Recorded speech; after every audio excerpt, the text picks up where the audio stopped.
नमस्कार मंडळी, शुभ दीपावली. दिवाळी म्हटली की आपल्याला डोळ्यासमोर फिरत राहतात ते म्हणजे दिवाळीतील फराळ, दिवाळीतील आकाशकंदिले, दिवाळीतील रोषणाई, दिवाळीतील रांगोळ्या, दिवाळीतील पणत्या. आणि आपल्या भारतीय संस्कृतीमध्ये दिवाळीला रोषणाई, दिव्यांचा सण म्हणून ओळखला जातो.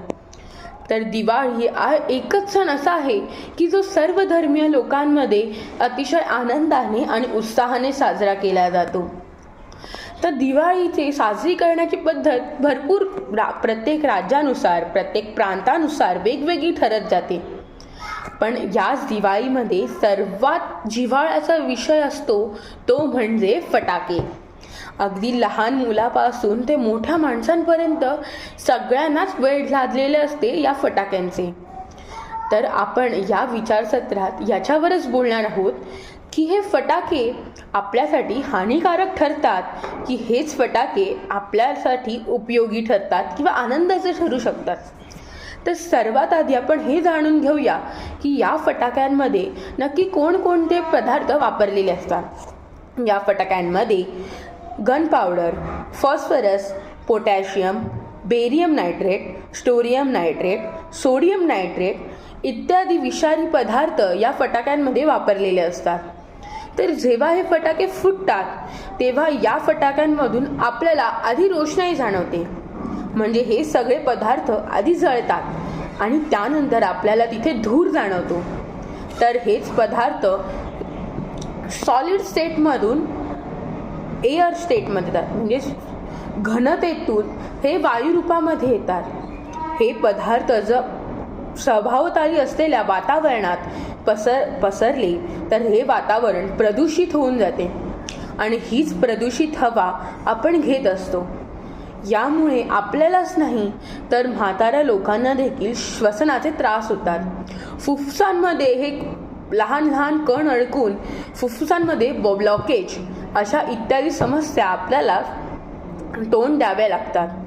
तर हेच फटाक्यांचे हेच कण जर आपल्या पापण्या आणि डोळ्यांच्या बाहुलीला केमिकल तसेच थर्मल जळत राहते आणि डोळ्याच्या पटलाला इजा पोहोचते. परिणामी तर काही लोकांना कायमचा आंधळेपणाही येऊन बसलाय. आणि अनेकदा डोळ्यांवर येत असलेल्या सतत प्रकाशामुळे, म्हणजे बघा, जेव्हा आपण प्रकाशामध्ये किंवा कोणत्याही गोष्टीला फटाके फोडतो, जसं की पाऊस लावतो, चक्री लावतो, सुरसुऱ्या लावतो, तर त्यामधील येणारा प्रकाश हा आपल्या डोळ्यावर सतत पडत राहतो. काही वेळेला हाच प्रकाश इतका प्रखर असतो की अनेकदा ग्लोकोरेशन आणि टेंट्राॲक्युलर फोरेन या बॉडीची तक्रार आपल्याला उद्भवू शकतेच. तर याच सतत प्रकाश आपल्या डोळ्यावर पडत राहिला तर आपल्या डोळ्याचे जे मसल्स आहेत किंवा आपल्या डोळ्याच्या ज्या लेयर्स आहेत त्यांना इजा पोहोचून आपल्याला मोतीबिंदू, आंधळेपणा किंवा डोळ्याचे इतरत्र आधार उद्भवू शकतात. तर हेच फटाके काही वेळेला काही जणांच्या हातावर, काही जणांच्या त्वचेवर, काही जणांच्या याच्यावर फुटू शकतात. हेच फटाके जर असे फुटले तर त्यांची त्वचा जळू शकते. याची उदाहरणं तर आपण दिवाळीत अगदीच साहजिकतेने बघतच असतो की फटाके लावताना कधी कधी तो फटाका लागत नाही, म्हणून आपण परत त्या फटाक्याकडे बघायला जातो तेव्हा तो फटाका अचानक फुटतो. यामुळे काही जणांचे चेहरे तर अक्षरशः जळून खाक झाले किंवा काही जणांच्या त्वचेला इतकी इजा झाली आहे की ती आता बरीच होऊ शकत नाही. तर आपल्या छोट्याशा आनंदापायी आपण किती जणांचे प्राण संकटात टाकतो. हे फटाके आपण फोडल्यावर काही ते उचलून टाकत नाही, आपण ते तसेच ठेवतो. त्यामुळे आजूबाजूचे वातावरण तर खराब होतेच, पण त्या बाजूचा परिसरही दूषित होतो. या फटाक्यामधील असलेली ती पावडर ती इतरत्र इतकी पसरते, रस्त्यावर म्हणा, फुटपाथवर म्हणू नका किंवा पाण्यावर म्हणू नका, सगळीकडे ही पावडर पसरते. ही पावडर नंतर हवेनी किंवा पाऊस तर पडत नाही म्हणा, पण हवेने हीच पावडर आपल्या नाकात तोंडात जाते. तर काही वेळेला अशाही समस्या बघायला मिळतात की टू व्हीलरवरनं जात असताना काही जण फटाके लावतात. त्यामुळे त्या टू व्हीलरवाल्याच्याही डोळ्याला किंवा त्याच्या शरीराला इजा झालेलीच असते. आपण या फटाक्यांपायी जे पैसे वाया घालवतो म्हणजे आपण फटाके आपल्या आनंदासाठी घेतो, त्यासाठी आपण कितीतरी पैसेही मोजतो, पण काही क्षणाच्या आनंदासाठी आपण प्राणी, सजीव आणि स्वतः आपण या तिघांचेही प्राण अतिशय संकटात टाकतो. तर हेच फटाके काही 6 कशाला म्हणा 4 ते अगदी 50शीत आलेली लोकही हे फटाके फोडायला मागे पुढे बघतच नाही. तर लहान मुलं या फटाक्याच्या संसर्गात येऊन त्यांना सर्दी, खोकला, ताप असे दिवाळीनंतर त्रास सुरू होतात.